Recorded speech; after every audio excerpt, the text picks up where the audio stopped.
You're listening to Little Green Cheese, episode 34.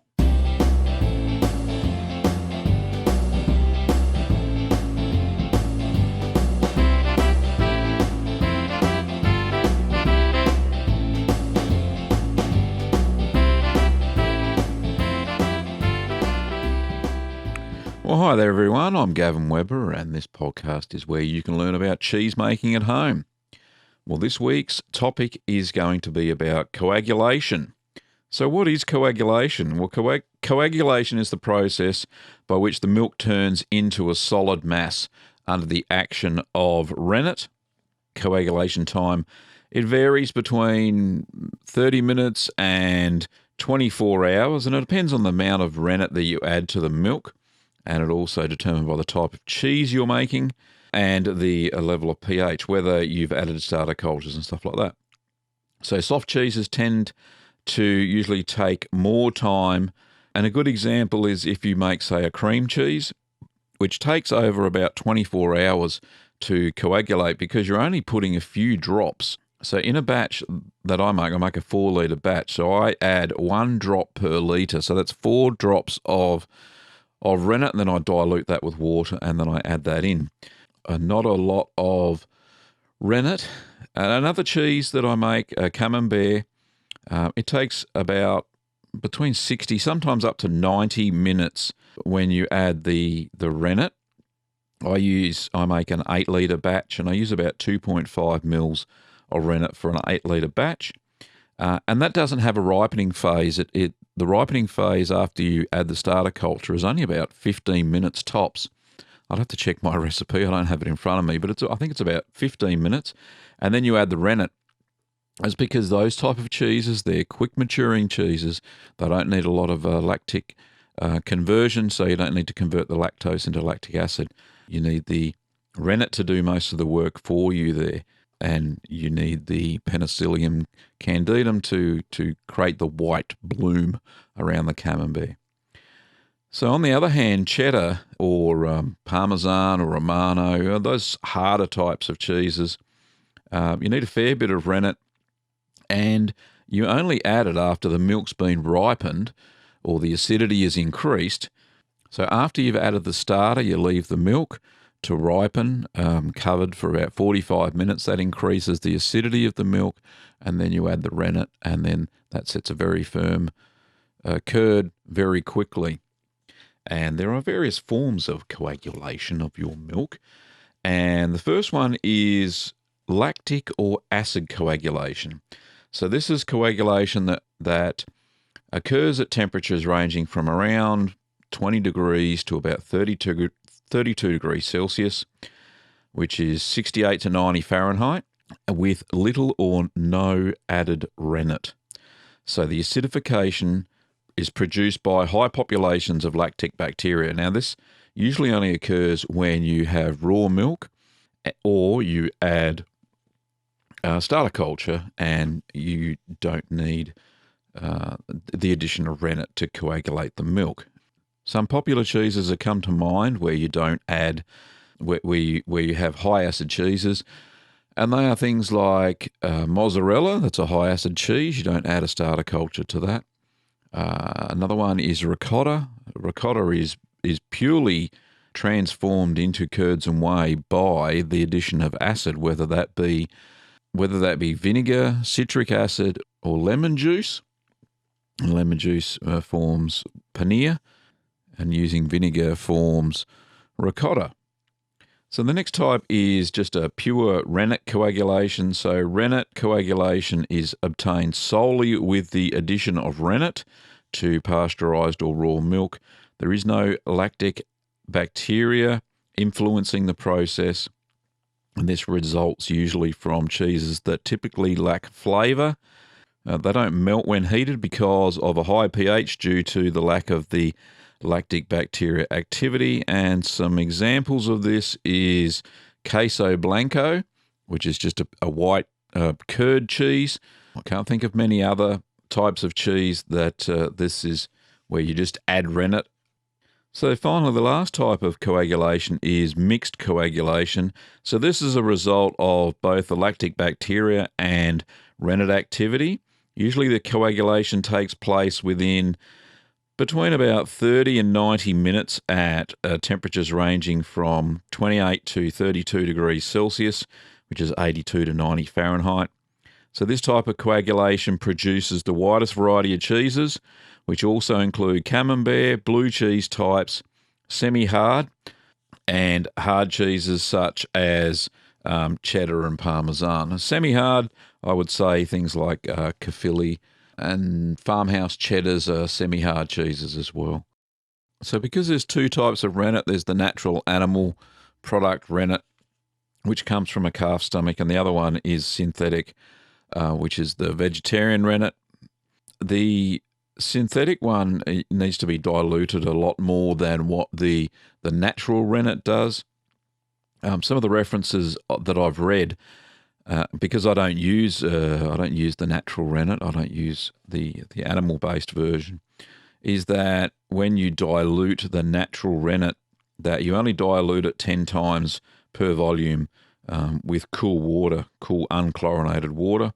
With the vegetarian rennet, you should dilute that by a factor of 80 times the volume. Now, I stick to the middle of the road, so when I make my cheeses, I dilute the 2.5 mils in 60 mils of water, so that's about 25 times per volume. Yeah, so just remember that if you're using natural rennet, that you don't dilute it in as much water.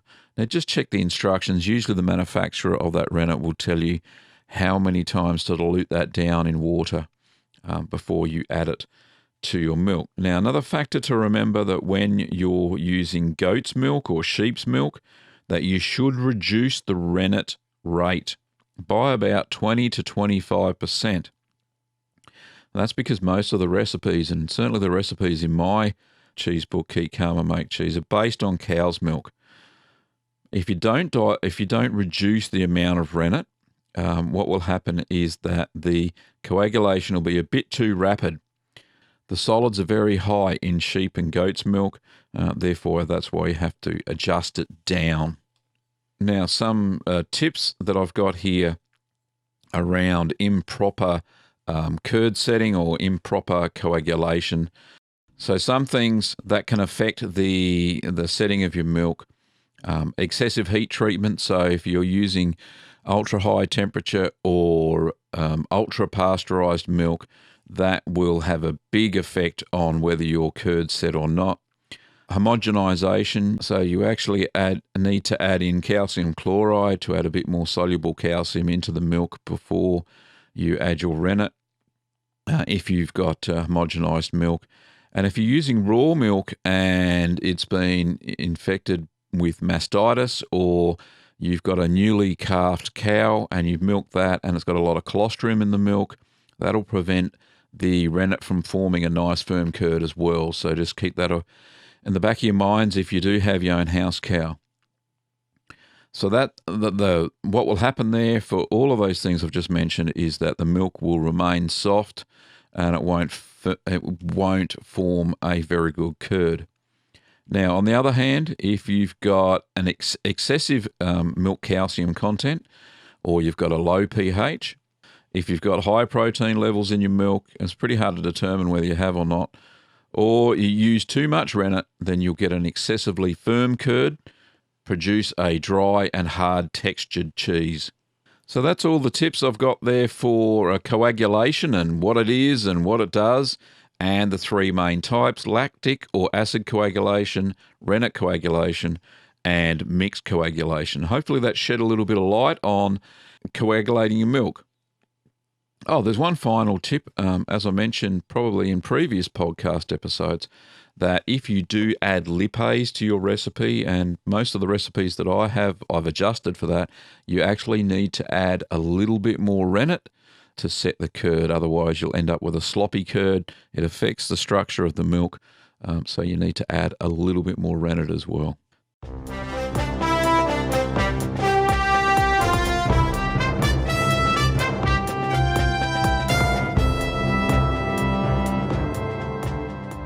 Well, the news today is not so much news as in it's happened recently. I found this a very interesting cheese resource. It's called Channel Cheese, and it's produced by Alison Brien, and I think she's a cheese judge. She's an Australian lady, and she's got a website, and it's called channelcheese.tv. So it's channelcheese.tv, ChannelCheese.tv, Channel Cheese.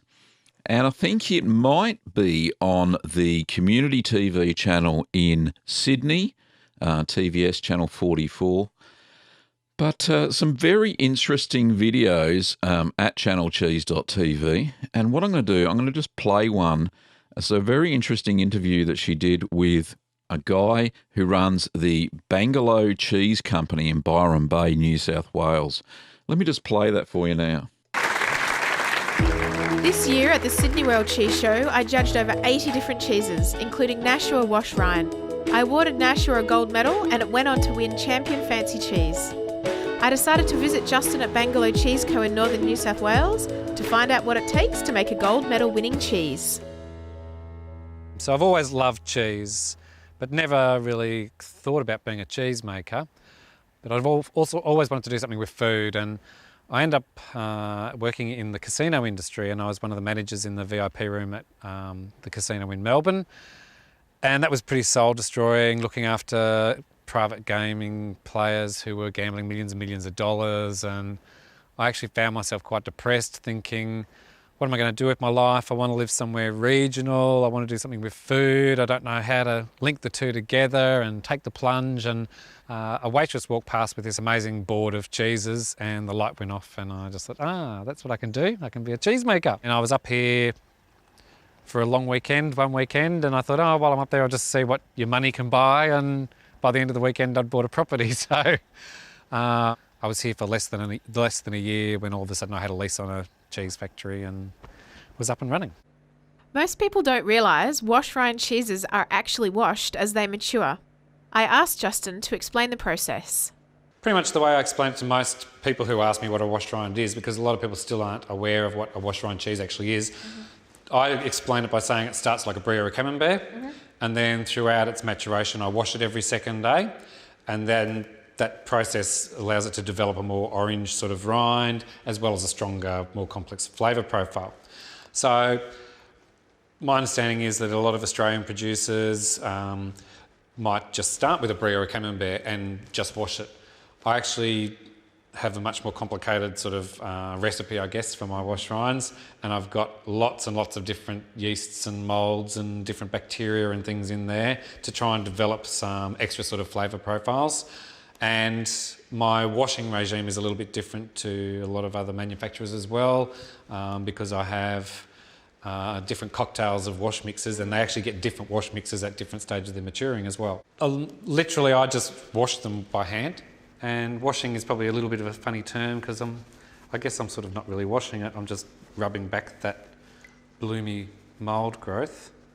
I don't want to rub it so hard that I'm pulling the rind off the actual cheese, but I'm knocking back that white mould growth to try and encourage the other moulds underneath it and bacterial rinds to form. So I had to do quite a lot of experimentation with different recipes and different techniques and processes of how I do things, just to come up with what is now the Nashua. But having said that, I'm constantly tweaking and adjusting and playing around with things, because I guess I'm on a constant crusade for perfection and improvement. Here's the washed rind, which you're already reasonably familiar with. So that was Justin Teller from the Bangalow Cheese Company in Byron Bay, New South Wales. He makes a very interesting cheese there, and he was interviewed by Alison Brien. So don't forget, pop over, have a look at channelcheese.tv. Very interesting resource. They've got videos from Italy, France, Australia and the United States. So quite a few places that looks like that Alison has visited. There's some fantastic little videos in there.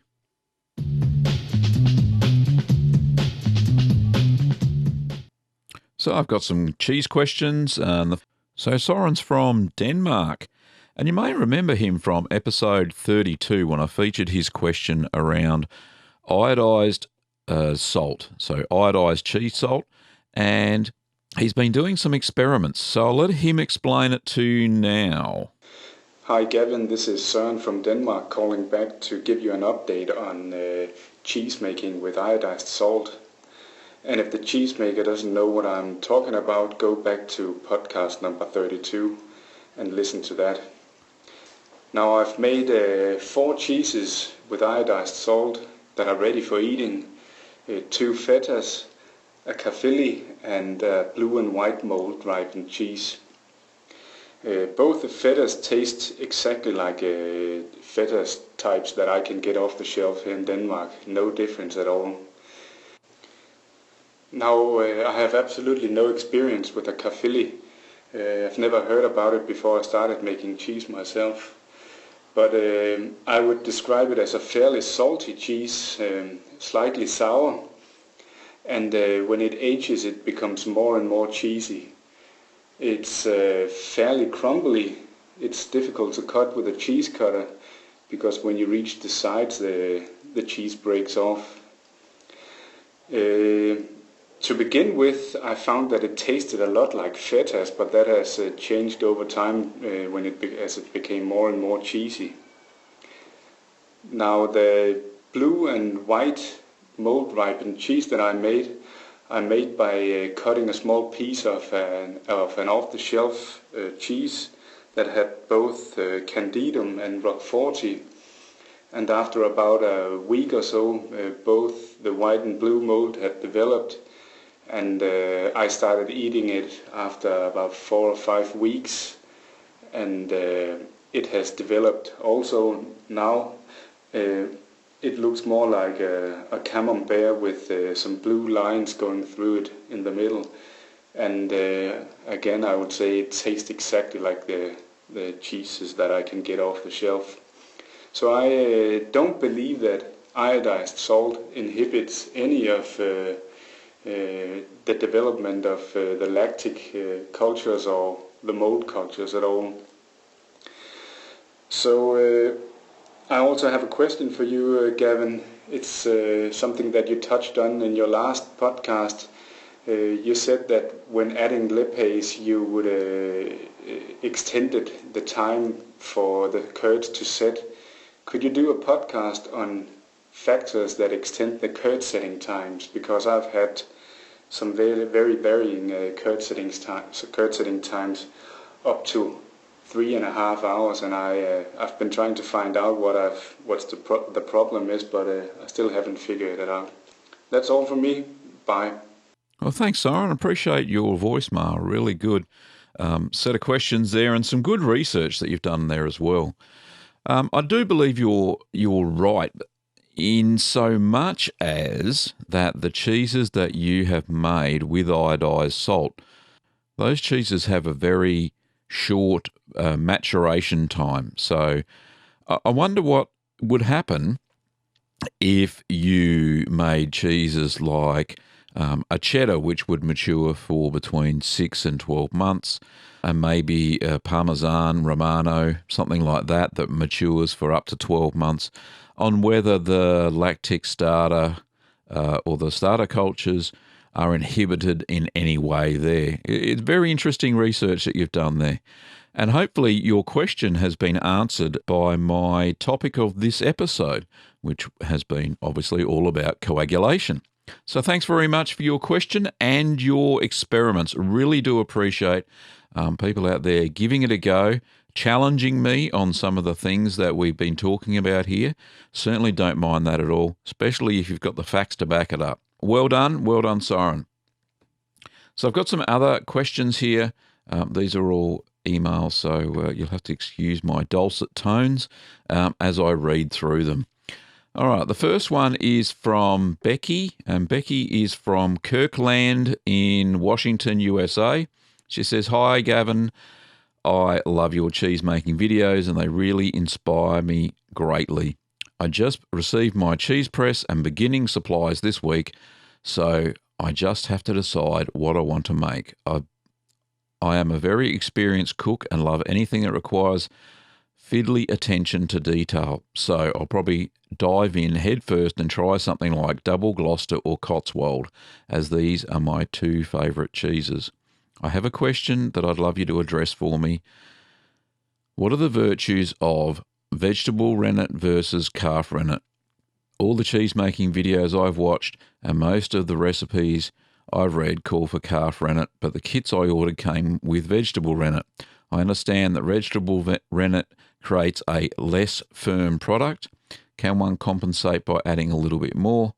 I'm not opposed to just getting myself some calf rennet, but I wonder if there's any way for me to use vegetable rennet that came with my supplies in a successful way so as not to waste it. That said, if I'm going to go to the work to make cheese, I want a top quality result. If the vegetable rennet is just going to produce a substandard product, I'll chuck it in the compost bin. I would love your honest feedback. All the best, Becky. Well, thanks for your question, Becky. I personally use vegetable rennet for every single cheese that I make. I've never touched calf rennet ever, and that's just because, well, no reason really. You know, I'm not a vegetarian. I eat meat, and like most people do, but I've just never gotten around to order any. And I find that I don't have any problem with vegetable rennet at all. All of the recipes in my book, in the ebook, have been tested using vegetable rennet. There is certainly no problems with that, and the quantities that I add are listed in Keep Calm and Make Cheese. So that's my honest opinion. Don't chuck out your vegetable rennet. In fact, all the cheese-making kits that I sell all come with vegetable rennet as well. Like I mentioned in the start of the show when we're talking about coagulation, you don't dilute calf rennet as much as vegetable rennet. All my recipes, they're diluted to a standard for vegetable rennet. So hopefully that's answered your question. Don't be scared of the vegetable rennet. It works perfectly well. Some people do say that in very long-aged cheeses it does produce a little bit of bitterness, but that's only hearsay. I haven't experienced that myself, and I've aged cheeses up to 18 months, and they've all turned out fine and they've tasted fantastic. So don't be scared of the vegetable rennet. Use it to your heart's content. I certainly don't have any leaning either way, whether vegetable or calf rennet. Having said that, I might get some calf rennet and test it out, but you know, I've used vegetable rennet whether in a liquid form or in tablets, and they've all worked out fine. No issues whatsoever. Once again, thanks for your question, Becky. Okay, the next question is from John. Now, John Erdman sent me through a recipe for a low-salt feta. Now, I put that up on the Little Green Cheese blog, and you can have a look at that, and I'll put that in the show notes. However, he's got another question for me. He said, Gavin, I learned of this cheese called Ricotta Salata. That's spelled S-A-L-A-T-A. So it's also known as Ricotta Secca, spelled S-E-C-C-A. And he found an interesting article in New York Times. I haven't been a fan of ricotta because of its blandness, but the texture of this cheese intrigues me. Have you seen, made, or tasted this cheese? How does it compare to feta on salads? I've seen a recipe for it on Ricky Carroll's website, but I'd like to hear other opinions. Have you run across it yourself? Know of any other recipes? Thanks, John. Well, thank you, John, for your question. Now, yes, I have made this cheese before. Basically, all it is a pressed ricotta, okay? Normal ricotta, you simply drain it and then you salt it and then you eat it, and you only put a little bit of salt in because normally when we make fresh ricotta, we use whole milk, and we'll then, and I do that for cheese-making workshops, and then Kim bakes with it. She makes a lovely chocolate ricotta tart that is just the most amazing tart that you ever did taste. However, now what you can do though, instead of just draining your ricotta, you can put it into a cheese basket and you can press it. I'd only press it lightly. Last time I did it, it was about 5 kilos for 12 hours, and that got most of the way out. Forms quite a solid cheese. I still put the same amount of salt in when I milled the salt through the curds. They're quite sloppy at that time, so you'll lose a little bit of salt. I think it's about a tablespoon. I'd have to check my recipe again. But all ricotta salata is that it's a pressed ricotta, and it just forms a block of cheese. You can age it a little bit, but I just left mine to stand at room temperature, covered by a cheesecloth for a few days, and it turned out lovely. Very nice cheese, not as salty as feta, certainly lovely on salads, and you can cut it into cubes. There's no issues with that at all. So all it is a pressed ricotta. So there you go. Hopefully that answers your question, John. Next question is from Faye, and Faye has a question. Says, "Hi Gavin, I've just purchased your cheese making and chicken ebooks." Well, thanks very much for that. I might be asking you quite a few questions regarding cheese making in the future, so bear with me. The first one is salt. Does it make a difference if the salt has an anti-caking agent in it? We have made our first cheeses and managed to find the purest salt we can to make a brine, but it's quite chunky to rub over camemberts. We have a wine fridge, and Andrew, my partner, has them stored at 16 degrees Celsius on untreated pine. After reading your book, this is too high, so I bought a container with a rack and a lid, but we'll continue with the 16 degrees Celsius to see what happens. I won't bore you with the Gouda in the other lower fridge yet. Cheers, Faye. Okay, Faye, thanks very much for your question. Answer to this one, anti-caking agent, if you are using salt with an anti-caking agent in it for brine, that is no hassle at all. You can do that. However, if you are going to salt cheeses like a camembert or a Caerphilly, or you're going to mill salt into it, it's probably best if you don't use a salt that has anti-caking agent, because it's a bit of a pain, as you mentioned, to rub over the cheese. So get a coarse cheese salt or a kosher salt that doesn't have anything added to it at all. It's just pure salt. And you'll find that you'll have no problems at all in your cheese making endeavours. In answer to your observation, 16 degrees Celsius is a tad too high. I like to mature my semi-hard and hard cheeses between 11, 12 to 13 degrees Celsius. 13 is about as high as I like to go, because I find that the cheese starts to sweat if it's too warm, and you'll lose a lot of the fat content or the oils out of your cheese. So hopefully everything goes well. Check out, I'd love to hear back from you to see how your cheese went ripening at that higher temperature. Thanks, Faye, for your question. And the lucky last question is from Carly. Carly asked me a question which I didn't understand, so she wrote back again. She says, let me think, where's the original question? She says, "Hi, Gavin, have you had any experience using other pieces of cheese as a slurry added to your own?" Now, I come back and said I didn't understand. I know what a slurry is, but I wasn't too sure what she was on about. But she came back and said, "Sorry, Gavin, what I meant is inoculating your own cheese with mould from other cheeses. So say I was making a camembert and I made a slurry made from my favourite store-bought cheese. I've seen people on cheese forums talking about it a little bit. Thanks, Carly." Well, thanks for your question, Carly. Yeah, you could. I have seen people cutting off a little bit of the cheese, mixing it with some warm milk, and adding that to their milk before it's renneted. So you can do that. I've also done it myself. I've taken the blue vein or the blue mould Penicillium roqueforti out of a blue cheese and added that and inoculated my milk using that, because I ran out of the powdered dried Penicillium roqueforti, and that works fine. I didn't see as much blue vein development as I normally would have.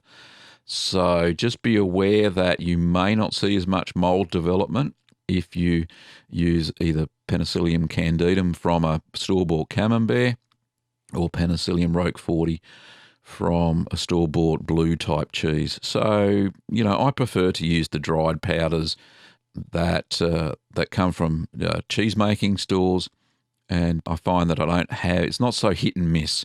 You know, they're not that expensive. They last for about 12 months. And if you're making quite a few camemberts or blue vein cheeses, then it's probably best to stick with the powders. But having said that, yes, you can do that.